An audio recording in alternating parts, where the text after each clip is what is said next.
at Rama said, but you want to play Xbalanque, don't you, bud? And he's like, all right, today I let them win. Today I lock in the X-Ball. Might not be the best pick, or maybe it is. We haven't seen it. Could be a bit of a surprise here, and I'm excited for it. But I feel like Barra's always 1 to 2 steps away from playing Apollo and X-Ball at any given Sunday. You know, it's just one of those things where if he can find a reason to lock him in, he's going to do so. And Jingwei was unavailable, so he had to. His hand was forced, if anything. Now I want to see Apollo.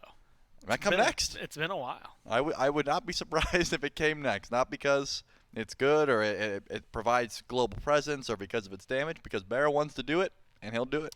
Sometimes it's just all you need. There's always been conversations, at least, you go back, like Artemis, Cupid, Xbalanque tend to be 3 that always hold hands together. When one jumps into the meta, the others soon follow up. It just depends on where they are in their own personal balance, in their own lives, Trelly, and on their own journey. Right now, the journey for Barra is to play Xbalanque. I was thinking if we were going to see something off kilter from him, it was going to be Hachi, because that's just something that he tends to go to in some of these moments anyway. That is another one. 2 of those 5 at the time were the Ravens, and they had done it the day before. Also, one of their losses had been the Ravens that day as well. How do you feel about Hurry on this Afro and I guess this duo lane in general? First of all, I love that Hurry Win's name gets abbreviated to Hurry because it made me think that you really wanted me to answer fast. Yeah. You're like, how do you think about Hurry? And I'm like, how do you think about Hurry? I'm like, I don't know, it's good, it's fine, it's whatever. But in this case, you got a Hebo, you got a Xbalanque, and of course Laclina, all potential to just win a team fight handily with some immunity in the backline, with some extra sustain. So those are all good things. That's always been my bar. You know, if you're picking Aphrodite, you have to be kissing to something that can just win you a team fight. You're not kissing just to say, oh, we've got a Merlin. You know, and that's good. Merlin can certainly win you a team fight, but it's not that hard carry style of play. One ability is just going to absolutely destroy the enemy team like a Crushing Wave can do, or like the enhanced auto attacks that Barracuda has. Those are the sort of things you need to look for. So it fits into the draft just fine if you can keep Hurry alive, and of course he's not the forefront of the fight. And the biggest concern, if Hurry is not the only one with initiation, which of course Haddix will provide in spades with the Hercules combo. Yeah. We've seen it time and time again. You pop your regrowth, you zoom up, you look for someone to throw back to your team, and then you start the fight that way. Now Ducky did impress us the other day. He got some very interesting first bloods. And so I think the Hounds can't be counted out. That being said, if I'm going to trust any player on any god, I think Haddix on Hercules in a meta like this, that puts my mind at ease. And I think for Ravens fans out there, it should probably put your mind at ease. It is just, I mean, you get a mechanically talented player like Haddix onto a god that has that execution threshold. It feels like it should be good. Quig going to have his dashes, and that's actually going to be helpful there. Otherwise, was maybe looking at the potential kill for Barracuda. A first blood could have happened. The other aspect, since we're over here again, Trelly, about the Xbalanque I'm always a big fan of, is the ult. And less so because of the ult and what it provides, although it is the fun moment of comms where you just say, I can't see, I can't see, I can't see.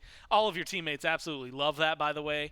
But the big one, Barra gets an assist for every single one of those. So if his team is getting active and he's ulting with them, he's getting active. And it can also help out just in ganks. You know, even if you don't care about the assist, in this case, hey, let's gank over in right lane. Oath goes up to the sky. You say, hey, when he lands, I'm gonna shut the lights off. He's going to have no idea what's going on. That's sort of the idea. One thing that I always love, as you said, is that it closes the comms, but you always... Without fail, by the way, I do that to my friends every single time. If I get flashbanged in a game, if it's a Xbalanque ult, no matter what I'm playing, I can't see is the first thing that comes out of my mouth. I usually type enemy ultimate down, and my team's like, yeah, we know. We all got ulted. Like, we're all very well aware that the X-Fold is ulted. But you got to let them know. That's better. Yep. I like that so much more. Because I usually die when it happens. You know, you die, the enemy ults, and you're just like, X-Ball ult. And they're like, we know, bud. Like, don't worry. It was called out to us as well. I just imagine you hitting like VBA, enemy ultimate down, immediately into X-Ball ult. Maybe Terra ult is what they're getting calmed right now. Hurry, one more auto. That's all you need, Coast. Able to pick it up. And just before the Undying Love can really make a difference. Didn't have the mana. He really wanted to use and an ult over to Barra Oath. Wanted to just because. I'm guessing was charging it up and decided to let it fly. Doesn't pull the beads, but either way, Hurry could not get that immunity off. The shell was not enough. and he goes down for first blood, and a terrible member of the Hounds to give it to, by the way. Coast can do a lot with a little bit of a lead. He's going to finish those dev gauntlets a little bit earlier. He's going to get them stacked up first. He might be able to go back to base, fly in towards a Pyromancer, all of those things. I would say the only one worse is Oath, right? The Thor can do the same thing, but just faster with Anvil of Dawn. But both terrible members of the Hounds to let get ahead, let to start getting that farm rolling.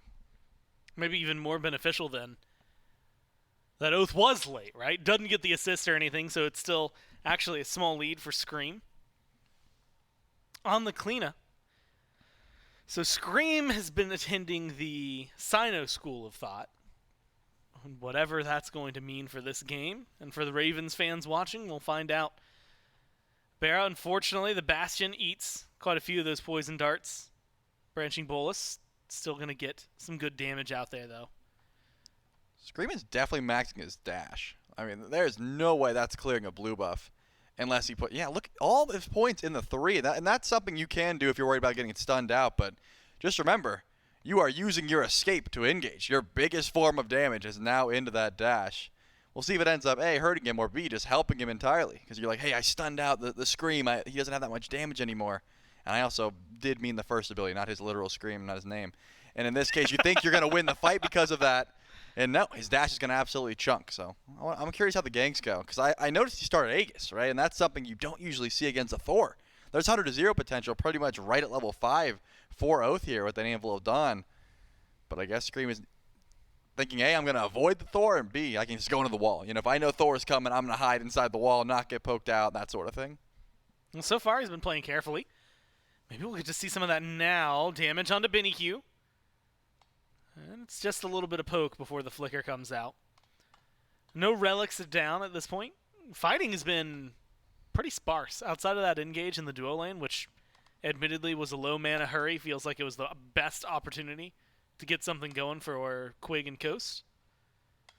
Instead, junglers haven't been showing up too much to right. Maybe Scream's going to change a little bit of that. Ducky, though, has a good disengage, and so Scream's just here to steal farm.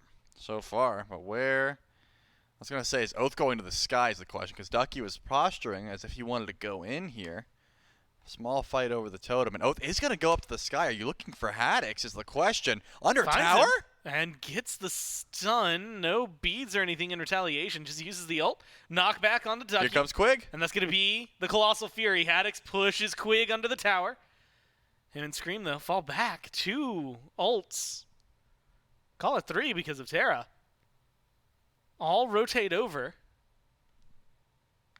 And neither Haddix nor Scream are below half health. Nope. I'm surprised, number 1, about Oath even ulting.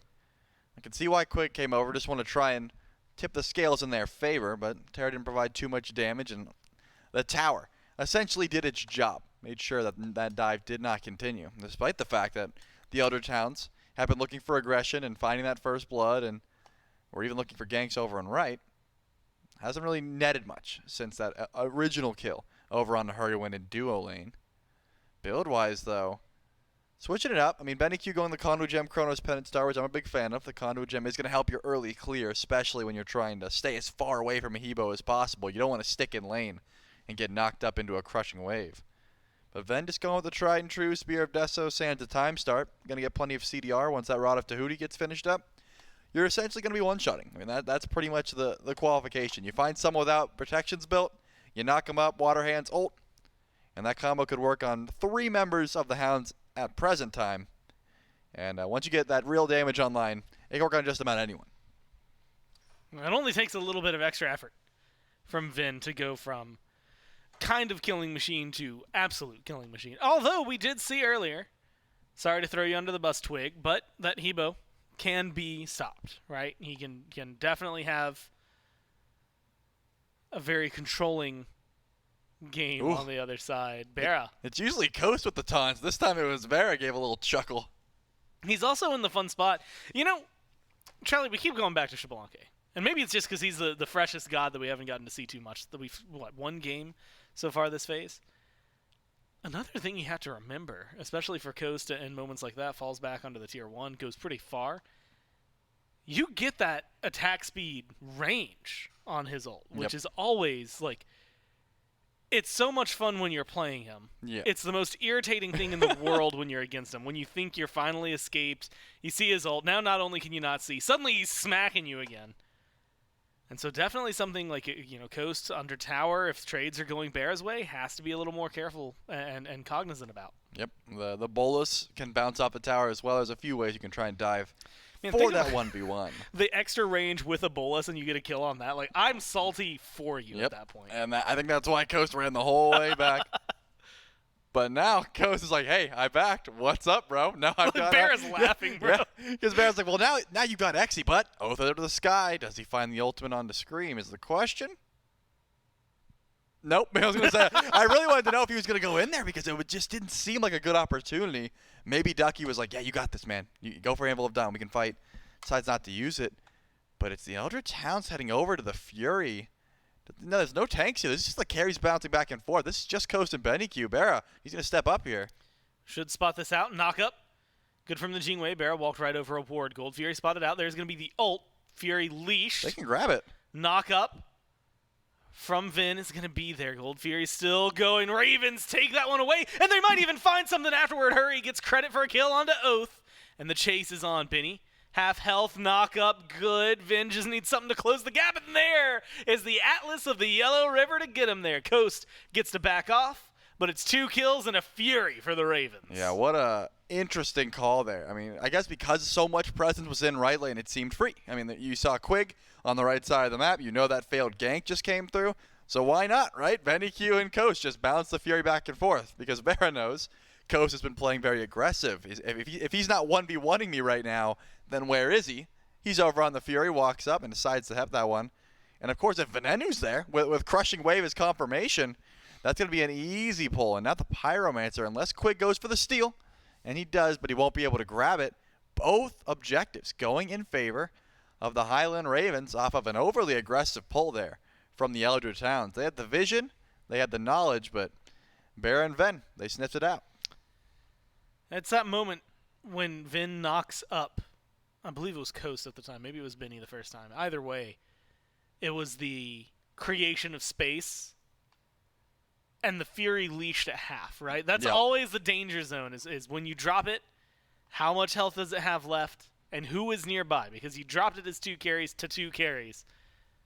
And one of them, while Merlin does a lot of burn, maybe you think about that late game. Hebo, you had mentioned it. Once he had the rod finished, he's going to have a lot of damage online. Luckily for the Hounds, they're still getting active on the map. Purple buff invade and left gives them a little bit. Charlie, what if I told you we were just shy of 3,000 gold, though? What if I told you Haddix had that 3,000 gold in his hand right now? Oh, my God. That's the gold lead, and he's about to spend all of it. I was wondering, because I was like, there's no way that Haddix is this far behind. And I was like, oh, he's holding on to 3K? All right, that makes sense then. And that's pretty much the difference maker. He's able to finish up that contagion. I want to see this Hercules start making some rotations. You talked about how confident you are about Haddix on Hercules. What about Ducky on Vamana? To answer your question right now, not feeling it. But that might be because of Venenu's damage that we just saw. Unfortunately for Ducky, that's a great rotation for Ravens here. They even use the Runic Bomb super early. But they're going to siege this Tier 1 tower in right for it, get a little space, a little extra zone. And Charlie, when there's no neutral objectives left to go for it, you got to figure out somewhere to get aggressive. The Ravens have done exactly that. Unfortunately, it's costing them some pressure elsewhere. Tier 1 tower in mid, going to get taken in trade. So you go tower for tower. Still just about 3,000 gold in favor of the Ravens. That experience was insane, though. I mean, you've got 2 levels in support, 2 levels in the jungle. Everybody else looks like they're even. It's about 4,000 experience. Yeah, it starts that up, especially when you can't keep up with the farm game here of the Highland Ravens. Barracuda has been sitting under tower a fair bit. I mean, it's been a lot of back and forth here between Coast and Barra. But besides that, everyone else has just been zooming around the map looking for farm. Barra's just been largely stuck in his own lane. But, you said it out. Ben's using the Atlas of the Level River for the movement speed, getting kissed from Hurrywind is giving that movement speed as well. They're trying to get around to find ganks and look for objectives. Pyromancer's down, but the Primal Fury should be spawning in here. And it looks like diving the Tier 1 towers the call for the Ravens. Might have bit off a little bit more than they could chew. And now Hurrywind's in a bit of trouble. Damage was pretty good on to Benny, even though it missed. Vin was the one leading the way. Cooldowns should be back up for the Hebo, but the Ravens, like you said, maybe recognize things didn't go the way they wanted to, bit off more than they can chew. They pull back ever so slightly, losing their tier 1 and right as well. A lot of their safe havens, a lot of the I would just say where the line of scrimmage is on the map has been pushed back in favor of the Hounds just because the towers have been stripped away. Makes invades a little easier. But invades doesn't get the job done. Furies do. That seems to be where the Ravens' eyes are at. Zone coming out from Haddix. And the team's going to step forward. Primal Fury pulled. Better burst. From our Better vision, burn. There does not seem to be a single Hound in sight. Nope. And that's the benefit of Kleena, and of course the benefit of a Hebo. You've got the burn, you've got the burst. That one goes down for free. And there was no chance of pulling the Fire Giant, but Vaporous Coast goes back to base and flies over. He's trying to get to the Pyromancer in time. And the Ravens are already here. I mean, this might just be done before they step up. It's going to go down quickly. It's up to Quig to go in for the steal once again. And they are going to reset, though. It gets dropped. Picked up again. Dropped. Picked up again. And now Ducky gets pushed into him. The damage. Oh, my God. From the Ravens, Venenu, along with Barra, just shred through that health bar. Pyromancer has just been getting bullied. And unfortunately, it gets dropped one more time because the Ravens, now they're looking for a little extra. Quig's low. Coast forced to ult. Benny knocked up, pushed back. And Scream doing exactly that in mid. Pyromancer pulled one more time. Quig's low, but so is Vin. Vin goes for the ult on the Coast. Uses the Aegis and can't get the kill. Venenu gets to walk out of there. Baits Coast in for his team. Barra, now low health, tries to stay alive. It's him versus Oath. Oath uses the Aegis. He's alive! Taking us. Oh my God, the plays from the Ravens. They keep their carries alive, and they're eating the Hounds. They finally, Trelly, are going to get the Pyromancer, and they get 3 more kills to boot. That's insane. Number one, that Ven lives. I thought the Fire Giant was just going to hit him out of pressable. Just one. Just sheer malice. Yeah, he's like, you know what? I'm not allowed to hit you until you aggro on me, but I really want to. And then in this case, Hurrywin was able to help keep Barra alive. The Aegis comes through, and Oath can't find the one auto attack. Beautiful Aegis, by the way, for that Berserker's Barrage. And 2 low health targets, unfortunately, nets you no gold, especially when you lose the Pyro. Hurrywin was able to pick up the Runic Bomb. And the Highland Ravens are making out like bandits. They got everything they wanted there. I mean, I'm not going to say free. They used abilities and relics, but no deaths. No deaths. Yeah. Just no deaths. It's so wild. First blood, by the way, went to the Hounds. Since then, it's 7 unanswered kills, 3 of which are on Venenu. 5,000 gold, 7,500 experience. Trelly. I mean, look, yeah, net worth charts, they're sitting up at the top and by a large margin. In fact, it's only 300 gold separating the Hercules and the Vamana. Most of it is elsewhere, but you're getting a lot of it in mid. Vin, this Hebo pick. Man, at the beginning, I was thinking, okay, it's weird that it's not going to the jungle, but we'll see what we get. I'm sold. 3-0 and 2. It's got exactly what they need. And it's only going to get better, oh my God. By the way. It only gets better. Hebo does not fall off. His damage will continue to skyrocket. Ducky, only one here to try and go for a steal. He's forced into the ult defensively. Yeah, this has got to be done, right? There's no one stepping up towards FG. At least Coast grabs a tier 2 over on left, but we're 18 minutes in, and the Highland Ravens are in the driver's seat. They're trying to get as much farm as they can. Maybe Haddix defends, but no, he's not able to teleport in time. So Coast does grab the tier 2 tower. Benny Q able to strip away a speed buff. But I'm thinking the most important thing as of now for the Eldritch Hounds is getting Oath a little bit more damage. Because we've seen in most cases, games like this, Thor just needs to be a glass cannon, needs to hit a massive ultimate in the backline. Maybe he dies, but he opens up doors for his team. That is Oath's best shot at trying to create an opening here for his squad, because he's not going to win a 1v1. And Scream just exited the wall. 4 Hounds waiting around the corner. He can't go back in for a couple seconds. It looks like he's not going to walk up and get baited, though. Smart jungler, he's going to stay back. You had mentioned it, tier 2 on left, taken by the Hounds. Unfortunately, their towers are the ones that are falling a little bit easier right now. Fire Giant still on the Ravens for another 2 minutes, and the power play is paying dividends. Tier 1 and left, knocked down. Tier 2 and left follows quickly thereafter. Maybe some invades, maybe the Oni Fury, maybe a mid push in the future for him. But Trelly, control, control, control is what the name of the game is. 6,000 gold, and it's only going to get a little wider as the Ravens take this gap and just push it as far as they can. That's what they're going for. Interestingly enough, Barra opts to not build Exy at all. I was thinking he was going to go towards it later, just Kins into the Executioner, but he actually just went the Kin size into the Dominance and then said, hey, I'm going to get Tier 2 Odibo into Titan's Bane. Doesn't care about shredding for his team. I suppose because it's just Scream and Haddix and they've been fighting with each other. And X-Ball does just have those enhanced auto attacks. Getting more of them, always going to be a good idea. So I do like the Tier 2 Odibo strat of just, hey, I've got Kins. I get more Kins procs if I build that attack speed. But it seems like the Eldritch Hounds are pushing up left. I'm wondering if they're going to go for a Phoenix if they're just here to push in waves. The Porsche dashes in. It looks like they're trying to find some form of regression here. Can Scream hold this down? He should be able to. Just ulting the wave should be enough just to make sure this Phoenix doesn't drop. First level 20 in the game, by the way, for Scream. As everyone else is chasing that mark. And like you said, able to get things done, at least in terms of defense. Gets out of a sticky situation safely. And lets his team have plenty of room to accomplish a lot else. They get aggressive onto the Tier 2.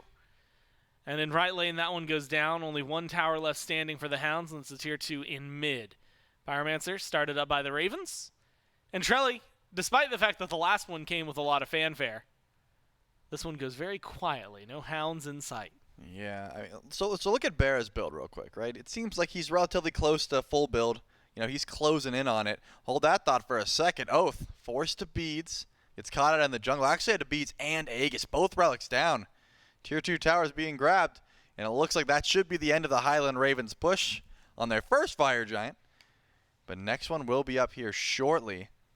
I want to see if the Elder Towns even feels if they can step forward, right? That they have some semi-global presence. Oath could go in for the steal, but Ven has the uncontested burst. And so long as he's able to time Crushing Wave correctly, that should be an easy confirmation, but maybe Quig's in a bit of trouble here. That sentence, easier said than done from what we've learned, right? Yep. Crushing Wave, over the last couple of days, has not been as easy and on point as some of these others. Hurry is staying kissed to Vin, though, when given the opportunity. Fire Giant going to be back in about 10 seconds. Oath pushed up a little on left. Coast is over here, and Charlie, based on just that information alone, I'm going to assume the Hounds are not thinking of fighting for this FG. Yep, that does seem like a relative tame decision to make at this point. You don't really have many avenues to try and get active unless you're underneath that Phoenix. But I'm just wondering, when do they make their stop? Because usually it's for EFG. But now you're going to have to defend your Phoenix for sure. The Highland Ravens are not going to sit by for this whole Fire Giant push and not look towards the Phoenix. I mean, Scream is full build. Upgrade starter, Heartseeker, he is ready. This Kleena is on point, whereas Oath can't pay for that farm. He needs to upgrade his starter and get a full another item. I'm thinking Scream can just push mid and go relatively uncontested, hide in the wall, still make it over to left if he would like to. But the Highland Ravens could push this one in nice and slow, as long as they make sure Hurrywin doesn't get chain CC'd. I think that's the biggest issue with these Aphrodites. They don't get as tanky as everyone else as quick because their support, they have a little bit less farm, and they usually don't have beats. So if the CC chain comes on to Hurrywin and he's forced ult early, that could be a good look here for the Eldritch Hounds and their defense. But so far, it does seem like it's going to be a 3-2 split. Unless Scream just wants to chill over here. Yeah, 4-1. And left side Phoenix is the target. You have to imagine Haddix stepping up is striking fear in the Hounds. All it takes is one good knock-up, pull back, and suddenly it falls apart. Not quite getting what they want. Venenu, though, super low. Fire Giant here for another minute 40 on the power play for the Ravens. Scream hanging out in the wall. Knock-up good, but Coast walks out of there. The poke damage in the back is fantastic. Oath goes into the air, crashes down onto Scream, goes for the stun, but no, he gets locked out the war doors. Oh, they almost kill him off. But he gets to walk through with the help of his team. Burns the relics on Scream. maybe opens up an opportunity, at least a kill opportunity for the Hounds. Left side Phoenix was burned. Mid Phoenix seems to be following Ducky. Colossal Fury tries to get into the back, eating way too much damage in the process. Barra gets himself a killing spree with one last auto Quig. Benny sent back to Fountain.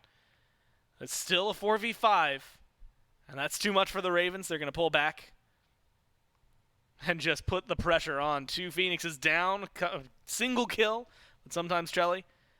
That's just the setup. And it's been a slow burn, but it's 12,000 gold, and the Ravens in the lead. Yep, they can do no wrong at the moment unless they stick around. And they look to try and find a fight here. The rest of the Ravens have not left. Benny Q was the target, but it didn't seem like Haddix was going to be able to find a pull, and he can't. But still, running forward is Hurry when they want this Merlin. How much damage can they really get towards him? It looks like the call finally is to retreat here. You don't want to get picked before another Fire Giant. So the Highland Ravens aren't going to commit to that fight. They're just going to retreat in this time. But Pyromancer is up. Primal Fury still available. One more Runic Bomb will do it. And you just got to get that right bird. That's the last step here for the Highland Ravens to finish off breaking the base of the Eldritch Hounds. I saw one nice ult from Oath. It was able to pull both relics off a Scream. Besides that, not too much to write home about for the Eldritch Hounds defense. They sort of just stepped up, got very low, lost Ducky, and that was the end of the defense. It wasn't too much of a stretch that they couldn't really stand here to the might of the Highland Ravens. Especially when you think about the play was to try and get Ducky to kill Ven with Thorns. And everyone just said, oh, I got you, bro. I'll just ult right as you ult through him so you take no reflect damage. And Barra was the one who cleaned up the kill anyways. Just seems like the Ravens have answers for everything. It seems, I want to say almost simple. But the timing, as you describe it, is what's so crucial there for the Ravens. Beautiful plays. They get the relics, by the way. That last bit of aggression on a Benny Q. Those are still gone for another minute and a half. So Fire Giant started up. Third of the game, still not enhanced. 8 kills to 1. And now that gold lead is 14,000. We're going to push it even further. 15.6, 15.3. I thought Coast was going to go for the Phoenix. And he does cancel his back, so he's going to get aggressive minion wave with him. Has to find something over on left. Nobody's backing from the Ravens. So for Coast, that one's free. The question is, what does his team do without him for a little bit? And the answer is stare down at the Ravens, not having to worry too much because now Coast is here. Yep. You miss an opportunity to get active while Coast is gone, but it doesn't seem to me like the Ravens are too worried about it. Haddix is taking a lot of damage. This Hercules needs to back up. Low health bar. Then gets pulled in. Beautiful damage from him. The Phoenix goes down, up to the sky. Goes Oath, but it's the Hounds right now. The Ravens are surging forward. The Hounds are forced to fall back. The Fountain doing its work. Healing up whoever it can. Quig does die. On the right side, Phoenix does as well. Left side about to respawn. Fire minions clashing around the tier 1 side of the Ravens in duo. Minions in mid helping them out. Well, the Ravens going to go on the revenge tour, knock down left side Phoenix. Mid will respawn shortly after that. So the question for the Ravens right now, Trelly, is can they go for the end? They're going to try. They step in. They've got the damage to do so. The Hounds got to do something to stop it. They just don't have an answer for it. It's 9-1. And off the back of a single kill onto Quig and just a dominating performance, the Ravens take game 1. Yep. 5-4. You just walk in, Scream starts to pierce the veil on the Titan, and pretty much everyone just focuses it down. And that's the issue. It wasn't as if it's that easy to end in today's time. We've seen lots of games that could not, with 3 Phoenixes down, could not kill the Titan. Game 1 was pretty, I'm going to say lackluster towards the end, right? A lot of kills for the Ravens, not a lot of kills for the Hounds. So Trelly trying to change some things up. And if you blinked, you might think we've reverted in some aspects of this. With the Geb Shibalanke duo lane, it definitely feels like one I haven't seen in years together. Also screams on Vamana in the jungle again. And so, Trelly, I'm just going to let you have at the Ravens draft, man. Whatever you want to talk about, it's all yours, or the assassin in the solo lane for the Hounds. The field is yours. I appreciate it. The world is my oyster, and Gore was the one who gave it to me. In this case, you shuck oysters? How do you open oysters? Yeah, you shuck them. Oh. Yeah. There's only 2 foods I know that use the verb shuck, and that's corn and oysters. Yep, and they're both similar. They're not. Are they? No, that was the... I like corn. Yep. Well, in this case, I like Geb. You like oysters. And Geb. And Geb. Yeah, a lot of people hate him because his clear is bad, which is true. You're going to lose lane. But in this case, if you're up against Yamoja and Cern, maybe you were fearful you lost lane anyway. So you're playing in the back line. You're using that shield to just make Oath and Ducky's life absolutely miserable. And a possible invade coming through here. Not going to work out. And Barracuda's able to pick that one up. Quick tried. He's going to eat some damage. But it looks like Everyone's going to take some good damage as well. The knock-up isn't going to man him out. And quick, it's first blood. And it's just so well played. But they do have Scream over here. It's going to retaliate. At least once. Barra going to get the last auto. Barra wanted Scream to have it, but Scream couldn't finish it. Scream got stunned. Look, a stun into a beautiful root from Coast. What a first blood. But it's support for support. One going on to the support kill. The other one going to Barra. So the Ravens may be feeling happier, question mark, about where that ends up. Trelly, I was going to ask you, though, you were talking about the clear. And I wanted to ask if that was even factoring in. But, you know, Geb, a lot of changes. For those of you who haven't watched in a while or maybe don't remember every update, especially for Guardians, I'm always on top of those. Geb's clear did get buffed slightly, right? Not a lot. I think it does. It used to trail off as you hit your knock-up. It did 50% damage at max range. Now it only goes down to 75%, so you're still doing a better chunk in terms of the wave. Your ult now has that base damage, right? It's been a while since those changes came through, but made him feel good for a little bit. Yep. With the first bloods in mind, and maybe we'll have to hold that thought as Oath caught out in the jungle. Scream still chasing, though. Doesn't seem ready to stop. Goes for the knock-up on the Benny. That's going to be the flicker, and that should be the end of this fight. With the first bloods in mind, do those Geb changes from a while ago affect him at all, or were you already factoring those in? Yeah, I still like him. It's just you're picking Geb not really for the clear because, again, you're going to be under tower. You're going to spend a lot of time right here. It's all for the annoyance of shield, and the shield can be disgusting into characters like Ducky and Oath. They count on CC. They count on their CC being able to hit and being able to chain stun, and Geb just stops that. In this case, Hurrywin has Blink, so he's even going for the Blink Cataclysm round, which a lot of these Gebs don't go to. They play more backliner, but Mifflin highlights it well. Scream and Haddix are the initiators. They're going to be going in. You don't need Hurrywin to be the one that's initiating if you know the beads are up or something like that. Hurrywin can be in the back and just peel for his carries.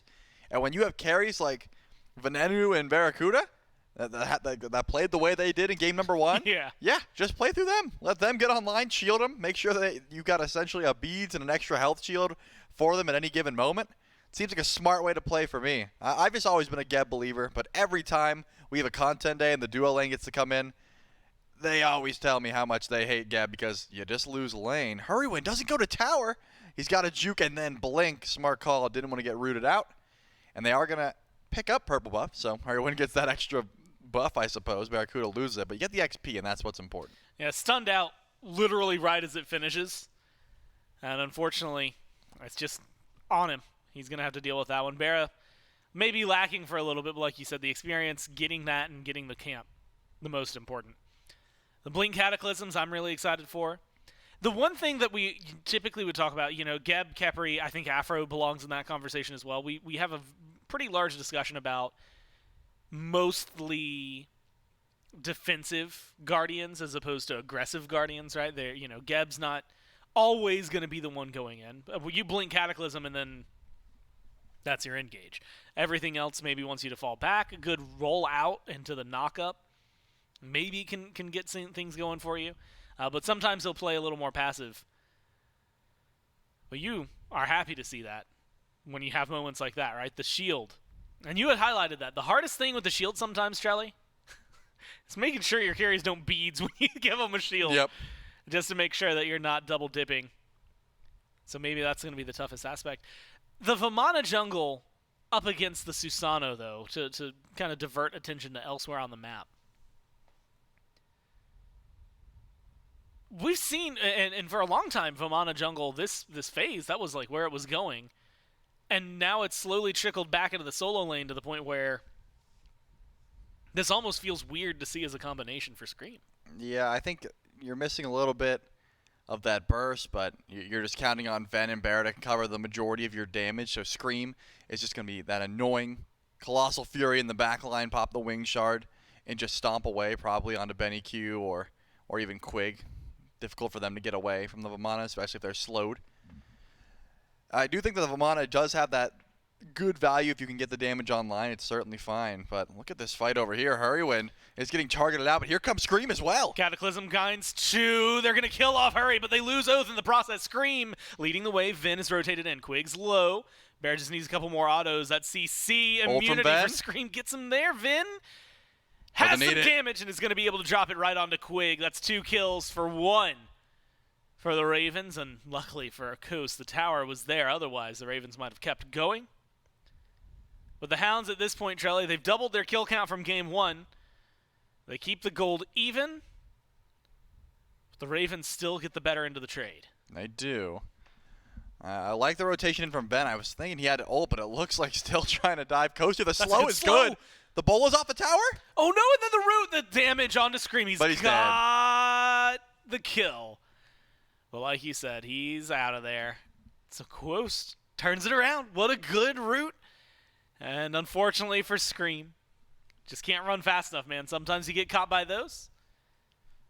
1 for 1, everything that was just said moves up only slightly. Yep. I mean, Coast looks a little bit better, but Barracuda still should get some free pressure over in lane. It looks like he's actually, number 1, sticking around, but number 2, not going back to base. They're just hanging around. I guess he wanted to grab his purple buff. He could have backed, came back, looked towards Bastion, something like that. Hurry. Went for the ult. Wasn't able to find it. Was trying to pull something from Caught in Oath. 4K. Yep, that's unfortunate. if we were looking over at solo lane, no one would have known. But we saw, all of us. And unfortunately for Hurry, when Oath was able to slipstream out, didn't have beads, so could have had some good CC chain if Venenu was able to get by. But didn't land it. Cataclysm missed.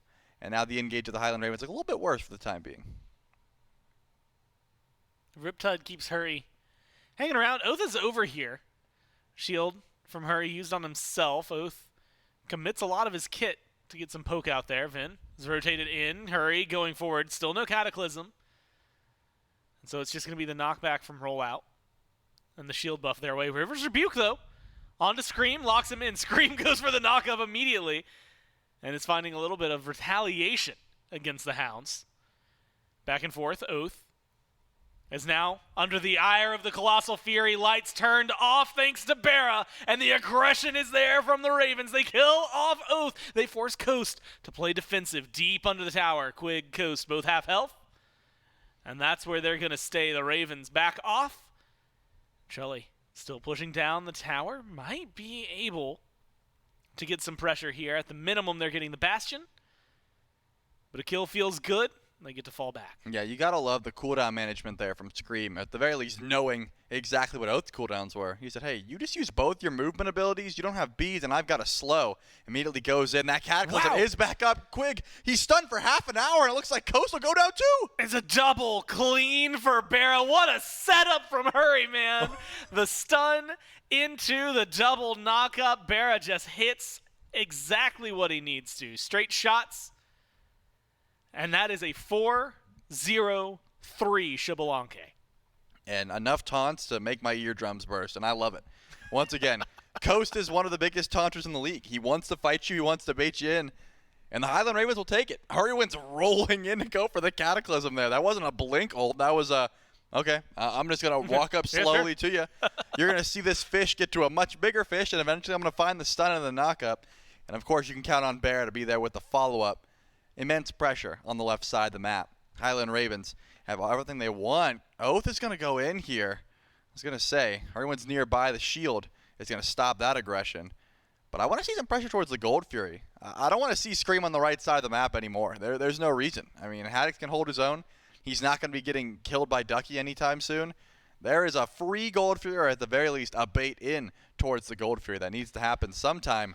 I'd say in the next 2 minutes. You got to play with this lead, and Bear's looking real strong. I'm surprised we haven't seen it yet, especially with Vin. He's been very freely rotating in over trouble. here. Ducky doesn't have the ult either. Colossal Fury, it's just going to be clicking heads hammer. Gets him far enough. Haddix can't find the stun. That's going to be the disengage. Oath has come over to this side of the map. They're going to see the wall just a little wide from Ducky. Totem goes the way of the Ravens. Barra just bullying Coast when given the opportunity. Those autos hit. And he's standing on the tower line. He has his ult. You know he was thinking about it for a little bit. Just for the damage, or for the extra range.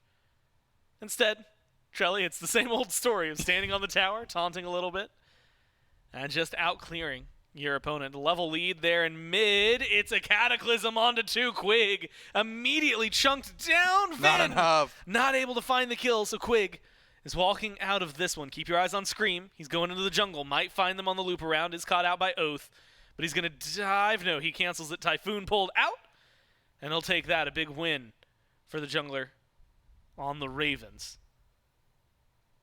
That Gold Fury still sitting there. Still calling out for the Ravens to take it. But Trelly, they keep their lead, even if they haven't picked up any more kills. Yeah, and they're showing, the Highland Ravens are showing that they want to fight. And I don't think I'm wrong to assume there's a pretty good way to get the Elder Towns to step up to fight you, and they'd start hitting the Gold Fury. They will fight. They will step up and try and defend, or at the very least, you get this massive influx in gold. I mean, Hurry One wants to blink in. Scream didn't have his blink, and Colossal Fury was still down, so maybe that was what they're waiting for, but it's available now.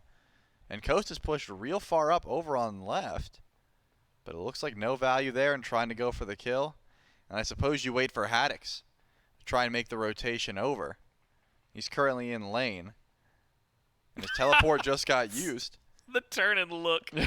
Just, what are you doing, man? It's a fight for the totem, and it's a fight that Haddix wins. But we're not going to see a fight at the Gold Fury because the Ravens just don't want to make the pull. Puzzling. Yeah. You had said it. You didn't want to see Scream on right anymore. I'm pretty sure almost exclusively that's where I've seen him since you said it. Barra, throwing some poke over there. Hurry's here. Blink up, Cataclysm up. Anytime you see the Geb, a fight could just start.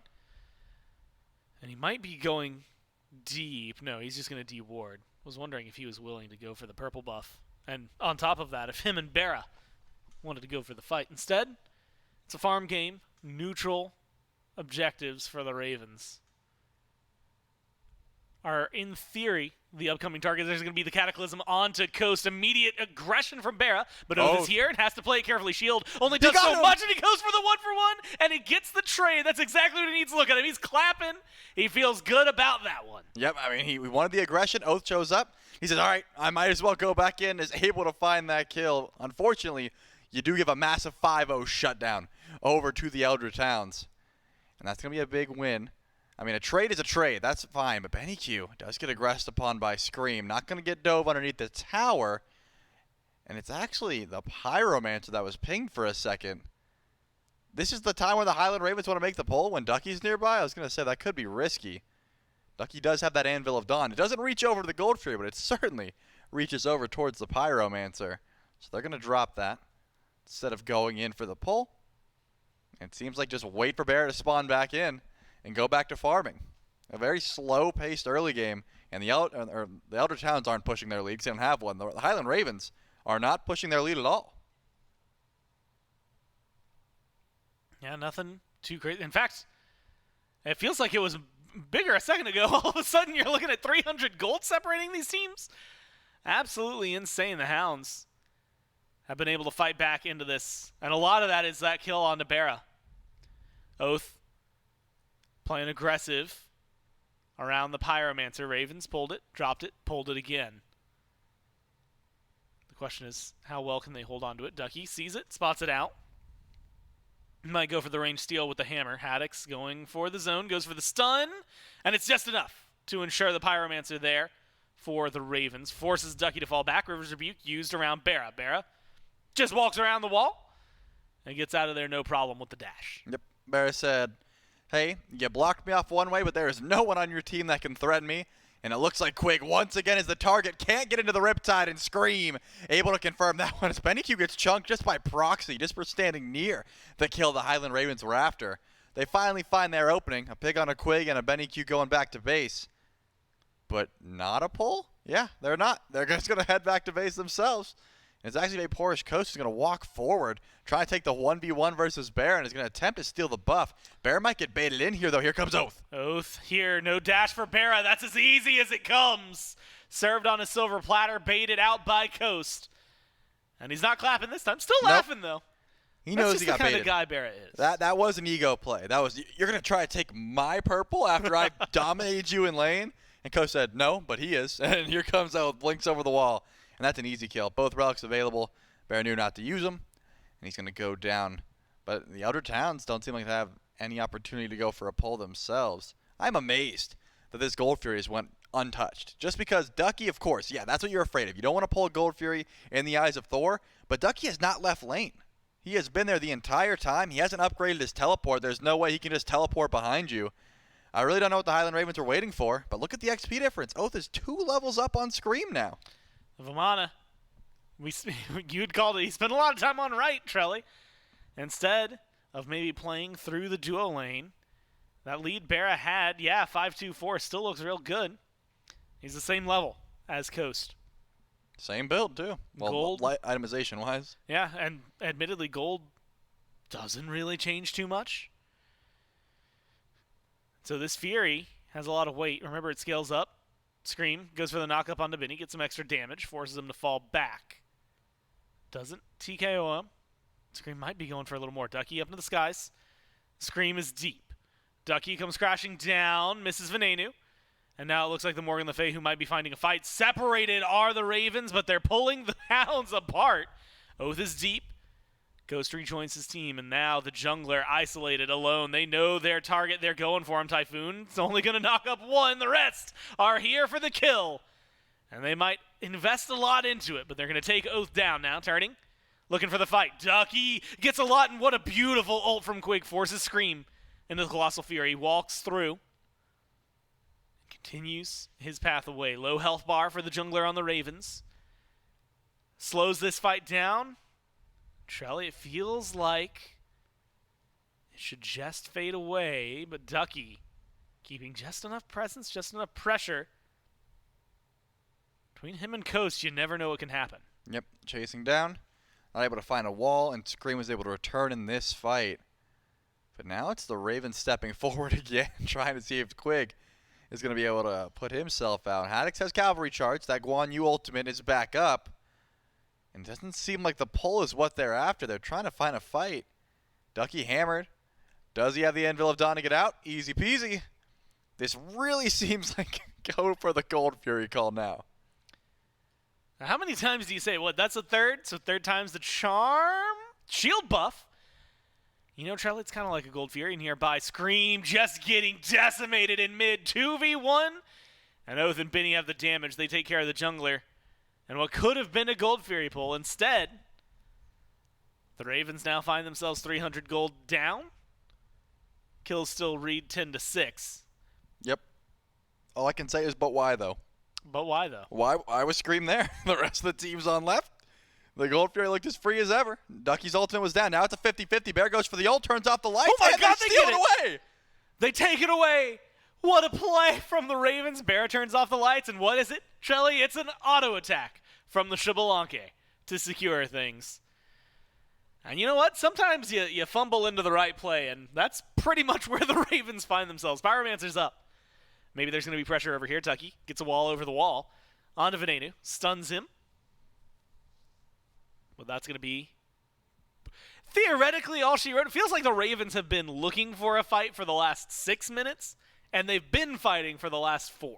Yep. And in this case, Pyromancer finally started up. Then, in the River's Rebuke, doesn't seem to be in immediate danger because of the ultimate. It's actually Ven who's trying to turn this fight. Get some good damage onto Quig.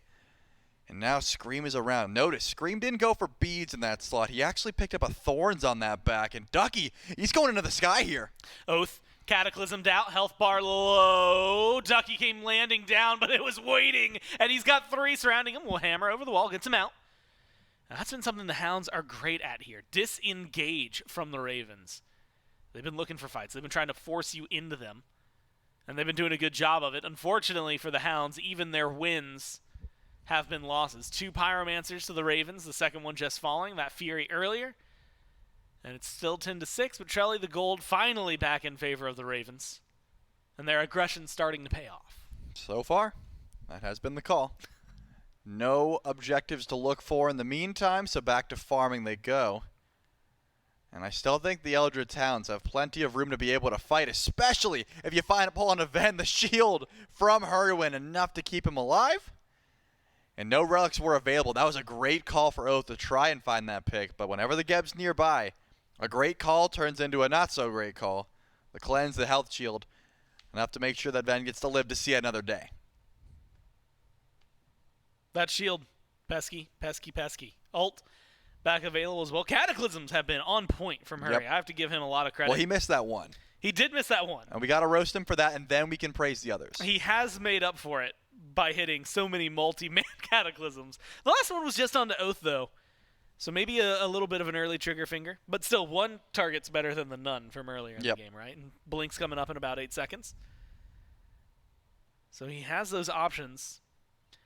Trelly, I'm going to be honest with you. Pace of game, especially in moments like this, it can be difficult because it's pretty difficult to determine where the Ravens are going. I mean, several times where we thought surely this is going to be a Gold Fury has been just back and get camps or back to the base, things like that. Now you get a Cataclysm again onto Oath. He's going to get chunked halfway down, teleports away. And that's enough. Just some mistiming there for Hurry. And do you like this, going for the fights in the jungle, looking for picks still, or would you rather them maybe play more on the map? I don't hate this just because Oath's beads were down, and that tells me Hurry was hunting. He's like, if we see Susano, follow me, because I'm blinking. Unfortunately, the rest of the team doesn't have blink. They can't follow you if you go in for a blink Cataclysm. There was no follow-up. It was just Hurry's damage. So that's not going to net a kill. Scream goes back to base because he wants to try and stop the split push, but it looks like too little too late. And Haddix is going to try and stop the back. It seems to me like Coast is going to make it back just barely. So won't be in any threat of danger, but who is in threat? It's Ven. Has to run away as well. No one's followed him. There's the double tap. Beautiful play by Ducky. Goes up into the sky. Is he going to go in? Probably not. Hurry. Playing aggressively. Ducky dunks down backwards. Gets the kill he needs. Almost finds safety if you're Venenu. But almost isn't good enough, Trelly. And it's a kill for the solo laner on the Hounds. Nope. Not enough. At the very least, you hold on to your beads.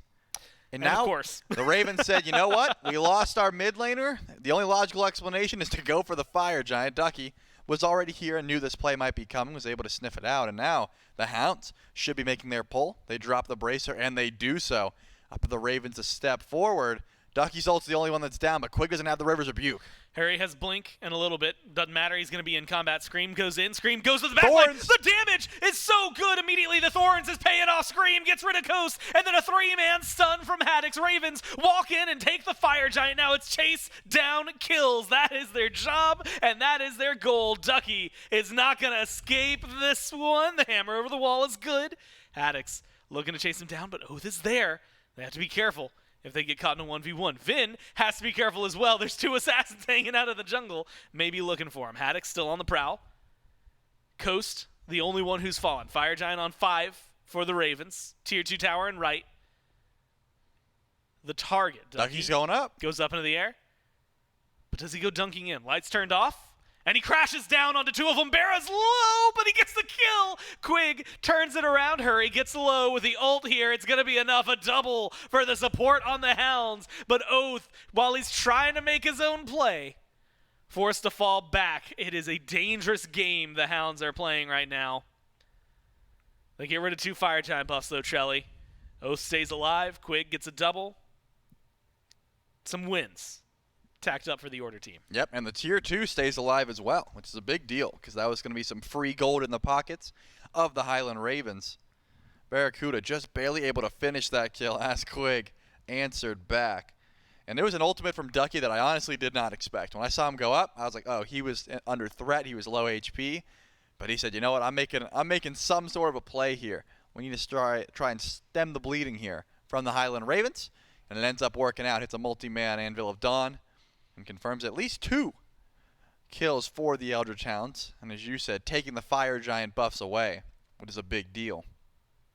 Only a couple more seconds left on this FG buff, which means the Ravens have an opportunity to group up and try and push down the towers on the left side of the map. Just about a minute is all they get. And, you know, I wasn't quite sold on the Thorns because I was like, you know, Scream's not building that tanky. It feels like they're just going to wait out your Thorns and then you don't have a Beads relic. But if you're able to go in clutch moments like that where Merlin drops damage and can't pick it back up and is either forced to eat your damage, walk away, and you have that much movement speed to run him down after, Scream really does make use of this build so far. It looks like it might fall off eventually, but if the Highland Ravens have it their way, it won't get to that point. Also worth pointing out that tier 2 and right they aggressed on. It's still standing. It's a breath away from death, but it is still up.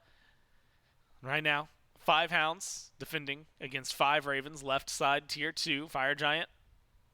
Around the belts of 3 for 20 seconds. Barra, hurry. Without. Might need a little help. Scream blinks forward, tries to get aggressive, and goes for the Colossal Fury immediately. That opens up just enough space to let his team get in, take the tier 2. Jelly, they get to fall back, reset for the next FG. Yep. Good enough play, right? You go for the blink, create some space. Does the tower go down? Nope. Oath is able to defend it once again. So it doesn't die today. A stiff breeze. Yep. A stiff breeze is enough. But Oath put up wind blockers of some sort to make sure that it won't happen. Most people call them walls. I didn't know. I didn't know what a wind blocker was. But well, so when you're sitting in your house. Yeah. Does wind come through? Not that I remember, no. Okay. So, yeah. Walls. So Oath built a house. He built a house. In this case, it's going to help keep Oath the tapped gold out and he's playing Minecraft. Yep. Well, he's able to keep the gold away from the Highland Ravens, so that's going to be a good start. That is a huge play. Yep. And in this case, the Highland Ravens are grouped. I'm wondering if it's going to be the blink in from Harwin, because remember, Scream Blink Colossal Fury just a moment ago. Won't have it for another 75 seconds. So you're either looking towards Haddix, who could blink Cavalry Charge, or, more often, it's been Harwin. First one in, set up, find some relics. At the very least, get some set up for the team to sort of follow up on this Geb. And it's been Baron Ven more often than not. Still, so much damage from these carries. And don't get me wrong, Barra has died a few times, but it doesn't stop him from swinging. And that ultimate, I think, has also been an annoyance. It's hard to tell, because we don't get the lights turned off on us, but the Eldritch Hounds, once that ultimate comes through, do look a bit discombobulated. Discombobulated. Did I stun you? You discombobulated me. It's a $5 word. It's a $5 word, and my wallet's empty, man. I can't pay you for that one. Fire Giant. That's where the Ravens are standing. It's not been started up yet. Scream and Oath caught out in mid right now. And I don't think Scream wants the fight. It's a very difficult thing to read. The Ravens do. Quig just shredded. Does get to drop the River's Rebuke, but it's not going to find too much, Ducky. Up in the air, comes crashing down. Doesn't find anybody with the stun, though. And now the turnaround is there. Vin's low health. Wall is good from the Thor. But it's not able to get the damage needed onto the mid laner. Vin half health. And with the healing from the Guan Yu, should get topped off. Fire Giant going to get started, presumably by the Ravens, waiting maybe to heal up a little bit. Back. They got to worry about this with the Thor coming back in. Doesn't have the ultimate, though. Scream spotted it out, so Ducky has to run. Fire Giant is still the main target, and you don't have your healer anymore with Quig being gone. You do have to worry about the steal for Benny-Q, though. We've seen it time and time again. Just a little bit of Merlin damage could be enough to break this siege wide open. The Highland Ravens are committing, though, slowly but surely. And pay attention to Oath. He's already in the back line. Oath on the side. Fire Giant does get dropped. Now re-aggroed. It's getting lower and lower. Haddix going for the zone. Ducky on the side. They're all looking at it. Oath looking to go in. Highland Ravens secure that one. And now they have to find the fight afterward. Damage onto Oath. It's so good. Oh, but he gets away. The mobility of the Susano. Too strong for the Ravens. Knock up. Not going to find Quig. Ducky up into the sky. You have to assume no teammates around. He's going to be falling back. Misses the dunk onto Scream. And it's not a stiff breeze instead. Well, it's an umbrella, which maybe swung around and created a breeze. Knocks down the tier 2. And right, the Ravens have cleared out the towers of the Hounds. The towers is right. The Pyromancer goes down, so a Runic Bomb will be in play, but Hurrywin, lazy backs, gets his backstop, but Haddix is still here to help out. Hurrywin with the Riptides is stuck. Got a massive Cataclysm, but there was nobody here. And Vera goes for the ult. Haddix goes for his ult. It's just an easy kill. Like you said, a lazy back. Those get punished. So everyone in chat, you've learned a lesson here today. Be like Hurry in every aspect except that back and that Cataclysm we saw earlier today. So maybe only a few ways. The ult was good, I suppose. Yeah, it looked amazing. Unfortunately, there was no follow-up. If Vin's there, that might have turned into kills. Yep. It was just Haddix, though, and that's the issue, right? You want your carries to back first, of course, because you don't want them getting caught out because they die so much faster. But without the follow-up, just doesn't look quite as good. If you were curious, Haddix is at 4,000 HP. Thank you, Doug. That is a lot. It takes a while to shred through. The Soul Reaver, the kin size, they get value. My God. Yep, but it is also extremely annoying to try and deal with this Guan Yu. That's why if you're looking at the health bars, and it looks like Haddix is just a red bar, that's kind of the reason for that, because he's built so much of that HP. Yeah, the segments, each of those is 100 health. Screams is also a little insane, just in terms of what it looks like. But I'm guessing just, 3,200, the 6 difference between them, imperceptible. You do have to add the shielding, though. 3,400? There we go. Wow. Now we get to see Hurrywin, just in case you guys were curious. To compare it, we know that Haddix is hands down the tankiest. Yeah. Well, health numerically wise. Until you start adding all of the shielding that just gets taken away from Scream, because that will start to put him above 4K for sure. All right, now, below 3K, as he takes a little bit of poke. This is the downside to playing against a Merlin. Narrow corridor, big abilities. But there is a way around it, and it's not to group up 5v5. We've seen it many times where you just say, hey, let's send 2 people where the Merlin isn't, and we can just go for that Phoenix. So far, the Highland Ravens don't seem to care. Barracuda, the only one with a Runic Bomb. I'm curious what they're waiting for. Looking at their relics, Scream has his blink available. Haddix's teleport is going to be a non-factor, and it looks like they decided they didn't want to push. And if they didn't want to push, I'm curious what they were there for. Maybe they thought they could bait in the Eldritch Hounds. Maybe you wait out a River's Rebuke or Oath blinks in, something like that. Just sort of testing the waters, saying, hey, you guys going to go in? No? Okay. EFG was the fight we were looking for regardless. And to speak to their play, it was smart, right? Losing a pick right before EFG can be game-breaking, and the Highland Ravens want to make sure when they go for their actual pull, because we know how hard it was the previous Fire Giant, they've got all 5 members locked and loaded. This one's going to be enhanced. That's a fast Geb right there. That is a very fast Geb. Speed buff, not often that you see any jungler willing to relinquish that. But if you think about this, Trelly, well, first off, it wears off. Yeah. Unfortunate timing on my part. I was going to say, if you think about it, that's a really good way to maybe try and get Hurry in for a quick blink Cataclysm. It would have been. And maybe... Oh, he gets the bubble, though. Sometime in the future, he'll be able to go for it. Like you said, gets the bubble. Cleanses himself as he leaves the Fire Giant, tries to keep his health as high up as possible. I think that's one of the things I was looking for over on left side was when is the blink going to happen? When's Hurry going in? When's Hurry going in? And who is he trying to grab? Benny seems like a good target. But when it comes to the FG, who's your primary? If you're Hurry, who are you trying to get? I mean, it's got to be Quig, and that's why the bubble needs to be gone, because that seems to be the early target no matter what. He doesn't have beads. We've seen time and time again, blink in, stun on a Quig, knock up on a Quig, and he dies. That EFG is getting relatively low, but not committed to just yet by the Highland Ravens. They're still trying to feel this out and see where they can find an ultimate. Haddix is going for the ult. There's going to be the bubble popped on Quig. Fire Giant, half health, Ducky in the sky. And he comes crashing down just between the Ravens. Damage seems to be good, Barra. Sitting far in the back line. Knock up, good from Scream, and he's trying to find the fight, but hammer out from Ducky gets him safe. Hurry, falls low. Colossal Fury chases down everyone he can. The Hounds, just too defensive. Good at the disengage. It's been what they've, excelled at all game long. Trelly, it's still 5,000 gold separating them. I thought they were going to go for a pull. I was going to say they are crazy if they do. Now Ducky's back. He does get a good wall on to Ven. He has to force into the beads. Where's the shield? I don't think Hurry has it. He's gone. Yeah, nothing you could do. Quick does fall in response, but so does Hurry. So it's 2 for 1. The support dead on the Hounds, but they get so many high priority targets. Oath does get chased down by Scream. Good kills from him. Haddix, Barra looking for Benny. They just need one more hit. Aren't able to find it. Haddix has to. He's so fast. The chase is going to be there. He's fast. He's got the dash forward. That's going to be all he needs. 3 for 2. Coast and Ducky still alive. But Trelly, they're vacating the area. They know better than to stick around. I mean, Ducky has ultimate, though. If he's able to catch Barracuda, no relics available. This could be disastrous. It's just going to be Coast. His job is to go in and stall. But check out Coast relics. He's got both of them available. He's going to have to do everything he can here. Look at the low health bars.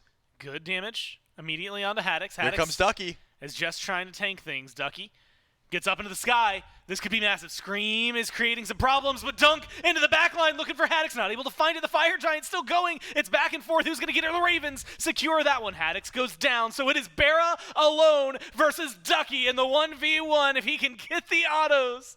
Oh, he's just a little short. Ducky lives, and Barra by himself has the Fire Giant. Yeah, Barra didn't have the mana. He thought Rising Jaguar would be enough. Ducky's able to juke it. Massive ult, and that was Coast's job. He knew he was going to die, but he had to get in, get some low health bars, and give Ducky vision. Ducky finds it, but I got to be honest.